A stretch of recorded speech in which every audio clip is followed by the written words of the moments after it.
What's up, it's Marco back on the Say Shocker channel, and today I'm going over what I want the US Men's National Team October squad to be. Just getting this out of the way at the beginning, this isn't a predictions, this is what I think our best 23-man squad is at the moment. And because of how many things like uncertain players due to injuries and the whole Panama-England situation, I'm just going to be going through my best 23, and at the end I'll go through replacements for all the players who I think are kind of uncertain. So starting things off in goal, we got Matt Turner, Zack, Steffen, and Ethan Horvath. Matt Turner, I feel like he's self-explanatory. He's been such an elite shot stopper for us these past few months. I feel like he's really established himself as the number one, just a great presence in the goal. His feet do need some work. I mean, I feel like we know that at this point, but honestly, I'm not sure about the team's ability to play out the back at the moment, so I'm not even sure how big of a deal that is. If we really start to prove that we can build out of the back, Zack, Steffen would definitely put himself back in the conversation, but at this point, two of our three most talented goalkeepers aren't playing, and Matt Turner, it's kind of him by default at this point. With Zack Steffen, I still think he's the most talented goalkeeper we have, but he's a backup. He's not playing week in, week out, and when you're a backup, you're rusty, and when you're rusty, mistakes happen, and man, we know how important just a certain few points can be, so I really don't want to put a rusty goalkeeper in. So that's why Zack Steffen's on the bench, but honestly, I feel like he is talented enough to become the starter, but he needs playing time. Then Ethan Horvath, I'm honestly, part of me is not sure I even want Horvath in the squad at the moment because he's not starting, but I'm keeping him in because I felt the same way before the Nations League. If you go back to my videos before that, I was like, I don't think Ethan Horvath should be in the team because he's not playing and I don't want him to go in, but he came in, he was completely prepared, and he proved himself. So even if Horvath's not playing, he's proven himself either mentally strong enough or he can just get back into flow of things during the camps or whatever. He's able to come in off the bench and do very well. So for that, Horvath's in the team. I feel like there's not too much to talk about. I mean, I'd like to see Hamid in the team eventually, but I'm not sure if it's going to happen at this point. Sean Johnson's probably the fourth choice at the moment. Then for center backs, I got John Brooks, Miles Robinson, Mark McKenzie, Chris Richards. Brooks didn't have the best window last time. Part of me, I feel like he was almost coasting through the games because of how well Wolfsburg were doing, but he didn't have the greatest Champions League game, so I'm not too sure. But I think just as a left-footed center back, with how good he is in the air, he's too good to keep out of the team. He's so good on the ball. Even if he doesn't have the most pace, especially if we got both Robinsons alongside him, depending on who we got at right back, I feel like we're able to compensate for that, and we really need John Brooks in the team.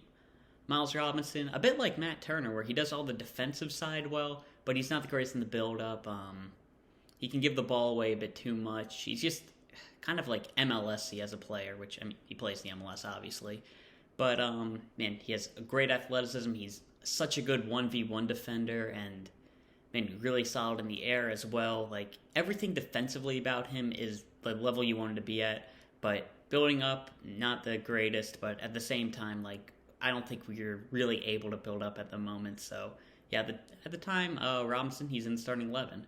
Then Mark McKenzie, man, he's been really solid. He's another very good player. He's starting to play more for Genk. I feel like because they're having a lot of, weekday games, so he's playing a lot of the weekend games. So he's playing, every other week, but that's still pretty good. And Mark McKenzie, he's really starting to get into the flow of things. He had a very good performance I think against Honduras, so I really like him in the team. He's very good playing the ball at the back. I feel like he's got a bit of, couple of mistakes in him, so I do want to go with Miles Robinson ahead of him at the moment. When you're somebody who's one of your biggest traits is you can play the ball at the back, when you're giving the ball away too much, that's definitely not a good thing. So I don't want to have Mark McKenzie starting at the moment, but very good player. And lastly, Chris Richards, pretty self-explanatory. He's been starting in the Bundesliga. He's a very good defender, probably has the highest ceiling out of anybody we have. He seems capable to play both sides. He's really good playing the ball at the back. He can break lines with his passing. A very good 1v1 defender. He has everything you need.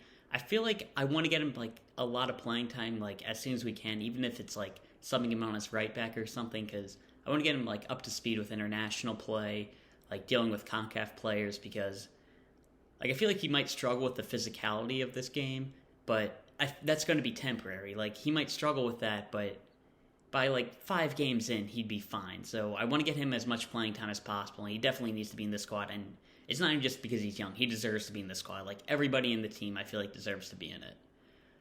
So that's it for center backs. I feel like Walker Zimmerman might be a bit hard done by, but I feel like Mark McKenzie's better than him at like everything he does.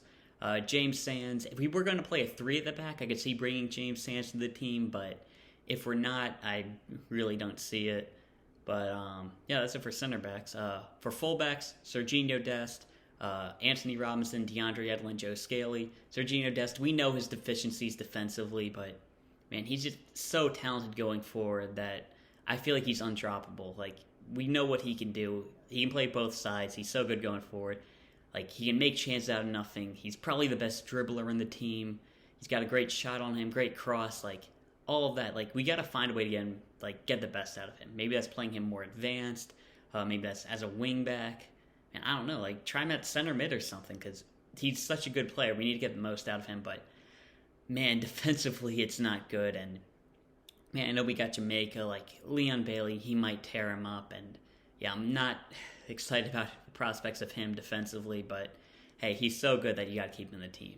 Next, Antonee Robinson, man, very good. He's got a lot of athleticism, which I feel like we need next to John Brooks. And man, he's proven himself going forward. He had a very good game against Honduras when he came off the bench. And he's such a good asset, and honestly, he's by far our best left back, or best true left back. So I feel like he's definitely has to be in the team. Maybe a Joe Scaley or Yedlin will push him for that other spot, because Dest has been playing a lot of left back for Barcelona. So it's honestly based off where Dest goes, but if Dest is playing on the right, Antonee Robinson, he's got to start out left. Next, Deandre Yedlin, probably not the better of the two, but I feel like he's a very good option defensively. Like Robinson, he does bring a lot of athleticism, which could help cover for slower defenders. I could see us like starting him alongside Chris Richards. That would probably help. He does have World Cup experience as well, which, well, not the biggest thing. Like, I feel like we still have to remember that. He's starting for Galatasaray, which is a big deal as well. I mean, he's a very good player. I mean, probably not the best in the final third, but we saw how good his crossing can be. We know he has those moments in him, but just not as consistent going forward. But I feel like especially just, honestly, mostly because, like, Reggie Cannon's not playing, Brian Reynolds isn't playing, Shaq Moore's in the second tier of Spain, so I feel like he's kind of by default, but I feel like Deandre Yedlin needs to be in the squad. And lastly, we got Joe Scaley, and I feel like he explains himself. He's starting in the Bundesliga now. He can play both sides. He's shown a lot of athleticism. He's shown very good moments going forward. He's very good keeping the ball in possession. Man, he's such a promising player. He helps the team out immediately. He can play both sides. Like, everything you want out of a fullback, Joe Scaley brings that and more. So, man, I want to get him, like Richards, you want to get him some playing time. You want to make sure that he gets accustomed to the game. But yeah, he's looking like really good. He might even be better than like a Yedlin at the moment. He's probably a more complete player than Sergiño Dest. So somebody you really got to consider just getting it playing time as much as possible, getting him acclimated to the team, because he might be starting next window because he's a very good player. Okay, next into the midfield, I feel like Tyler Adams, Weston McKennie, and Yunus Musah, probably the best guys to go with. And then off the bench, I like Kellen Acosta, Julian Green, and Gianluca Busio. Tyler Adams, pretty self-explanatory. I mean, such a good player defensively, great at linking the ball forward. Like, he's everything that you want in a defensive midfielder. Can cover ground defensively. He can be the fireman to put out attacks. He can link the ball forward. He can even score goals. Like, he's everything that you want in a midfielder, so he needs to be in the team.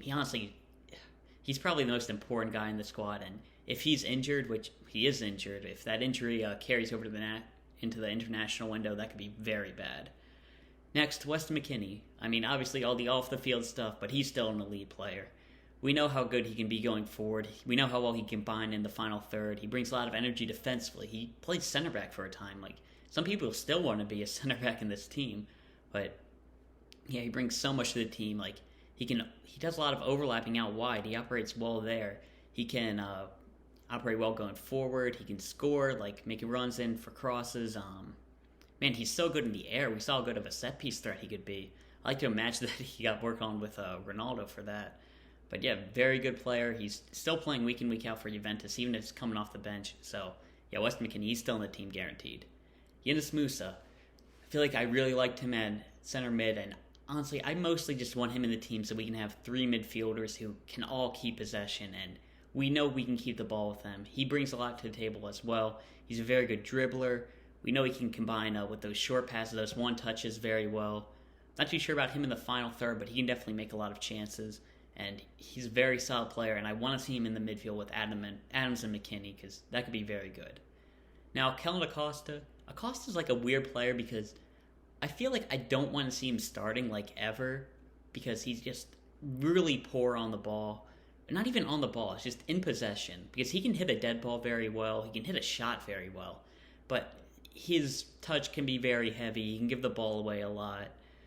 It's a similar criticism that I have with Sebastian Lletget, but yeah, Acosta, he's got a lot of flaws to him, but I feel like he brings a leadership to the group, and especially off the bench towards the end of games, he brings a lot of energy defensively, and if we're up 1-0, I definitely want Acosta to come off the bench and help seal off the win. He's not the greatest player going forward. He's not the greatest in possession. He's got a lot of flaws, but he's really solid defensively. Probably Adams is the only midfielder I rate higher than him defensively in our entire player pool. So yeah, I feel like you can't really drop Acosta at this point. Julian Green. So Julian Green, he hasn't been called in for a while. I feel like he was in a pre-tournament squad, but I feel like we need to get him back into the team. We just saw him against Bayern Munich where he helped he got a player sent off because he's on a break, and he got them, I think it was Pavard, he got him a yellow card, or a red card. So yeah, we know how dangerous he can be. He's very good on the ball. He's just one of those guys who you can trust to be creative. And this is a team that I feel like can be devoid of creativity a lot, especially if we're going to be missing a Pulisic for some games, or we're going to be missing Reyna. You want somebody in there who can make a chance happen. And I feel like Julian Green's that type of guy. He can hit a ball very well. Man, he can break lines, and he's somebody that I really feel like we need in the squad. Next, Gianluca Busio. Man, he's been doing very well in Serie A. He's been accustomed very well. He got accustomed to it very quickly.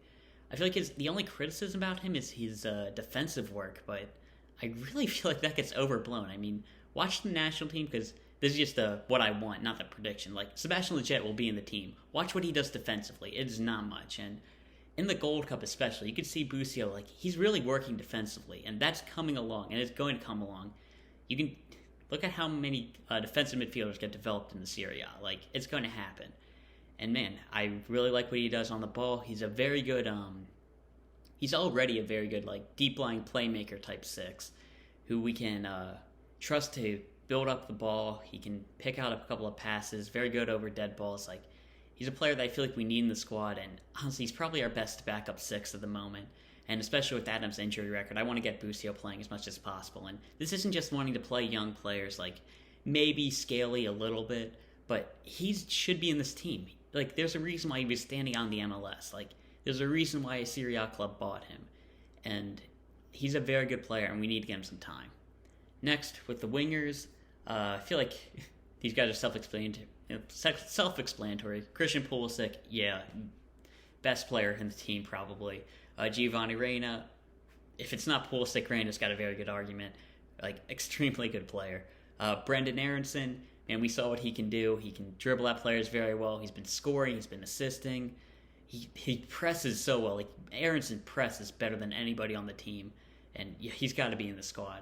And last winger who I feel like I actually have to explain is Matthew Hoppe. But I should say Brenden Aaronson can also play as the 10. We don't really play a 10, which honestly might be a mistake. But if we do want to do that, Brenden Aaronson can play there. Same with Reyna as well. Then Matthew Hoppe, he's an option at striker, but he was so good in the Gold Cup. He was really carrying the attack for a large portion of those games. We know he can score. He can combine. He can hold up the ball very well. And he can dribble at players. He's everything that you want out of a guy. We know his attitude. He gets so many comparisons to Clint Dempsey, and I feel like that might be a bit soon to do that. But man, Matthew Hoppe, he brings so much to the table, especially now that he's playing in La Liga. You really got to play him. He needs to be in the squad. Then up top, we got Jordan Pefok and Ricardo Pepe. I'm still not sure who I want to start. It honestly might depend on the game. Pefok, we know he's such a good scorer. He's very good in the air. That aerial threat, especially if we're not going to be playing Reyna or Pulisic, and we don't have wingers, if we have more traditional wingers who put in crosses, Pefok's probably a good option because how good he is in the box. We just saw him score against Manchester United. He's been scoring like crazy in the Swiss league. Like, he's a very good player who needs to be in this team. Then Ricardo Pepe, I feel like he's a better, I guess, true striker. Like, he can hold up the ball very well. He's just as lethal in the box. He can probably pass a bit better as well, but he's still very young, but he held his own against Honduras. And honestly, between those two, like, I'm going back and forth. I don't even know who to start. They're very good players, but I feel like those two probably need to be in this team. They're ahead of Yazi Zardes. I feel like he's just a worse version of Pefok. He'll if we start him, he'll probably score like 1 or 2 goals this qualifying window, but he can just disappear too many times. And he's not like Pefok where he can just have a moment of magic. Daryl DK, I want him to hit some form, and I'm honestly not even sure if he's like 100% healthy again yet. And Josh Sargent, I need him to prove something before he gets back into this team because he's not been playing well. Okay, so that's it for the 23 that I won the team. Now I'm going to go through some players who I think might need to be replaced. Zack, Steffen, and Ethan Horvath. They're in England and won't be able to play against Panama. I feel like you need to call up one keeper outside of... Well, you definitely need to because you won't have a backup for that Panama game. So I feel like Sean Johnson will probably be the best guy. I think I like Bill Hamid a bit more, but he's just coming back from injury. And honestly, like with Bill Hamid's injury record, I feel like you don't want to take a chance on him getting hurt. So you definitely want to call up Sean Johnson at the moment. Maybe it'll be Brad Guzan. I don't think so, but yeah, Sean Johnson. Then Anthony Robinson, he's going to be missing time. So I feel like instead of him, or when he's gone, you got to call in George Bello. You probably won't even end up starting with how much Dest has been playing left back and Scaly plays left back. But just a true left back option, left-footed player, somebody who would feel like you should call in. Next, Tyler Adams, he might be hurt. So instead of him, I feel like you should call in Sebastian Lletget, which I'm not too happy about, but my thinking is that if Adams is gone, we're probably going to start Acosta. And if Acosta's in the team, then we're not going to be keeping possession that much. And Sebastian Lletget kind of thrives in games that are end-to-end where he can do something in the final third. Because in the final third, he's very good. I just don't like him in possession at all. So that's why I don't want him in the team, because I feel like we should be playing with possession. But if we're not going to be playing like that, then we should get Sebastian in the team. Then if West McKennie isn't available, I feel like we should try to get Luca de la Torre in the team. And he was just so talented in the brief appearances that we saw him. I feel like he brings a lot of creativity as well. He can keep the ball. I feel like he's a bit like Yunus Musah, where he's somebody I really want to see just get some time, play with a very good squad. But at the moment, like, it seems like he's kind of... Like, if he would have played in the Gold Cup, he probably would be in the team by now, but he made that decision not to, so he's going to have to force his way into the squad. Next, with Pulisic and Reyna out, I feel like we should call up Conrad and Tim Weah. Conrad, he's been very good for Marseille. He's going to be in the team no matter what, I think. He's been, like, really good. He's had a lot of assists. Like, his end product's been on fire. We know he can take on players. Like, he's somebody we should really be in the squad, but our wingers is actually really strong at the moment, so, like, Pulisic, Reyna, Aaronson, Hoppe, I feel like they're all just a bit better than him, but Conrad's still a very good option. And Tim Weah, I'm honestly not too high on Tim Weah at the moment. I feel like he hasn't been doing the best, but hey, he's still a very good player. We know, like, it's just he needs to be healthy for a long period, get a long period of playing time. I feel like he needs that before he can really get back into things, but hey, he's still a great athlete. We know he can score. He just picked up an assist for Lille, so I feel like we should have Tim Weah, and he's probably our 6th winger on the depth chart, but he's still a good player. And yeah, that's what I think about the squad. That's my best 23. I'll probably do an actual predictions a bit later because this isn't going to be anywhere near it. I probably have, like, I don't know, I'd say probably like 16, 17 of these guys will be in the squad. Probably a bit more, but I don't know. Yeah, but that's just what I think is the best team at the moment. And yeah, that's all I'll talk about. I'll see you.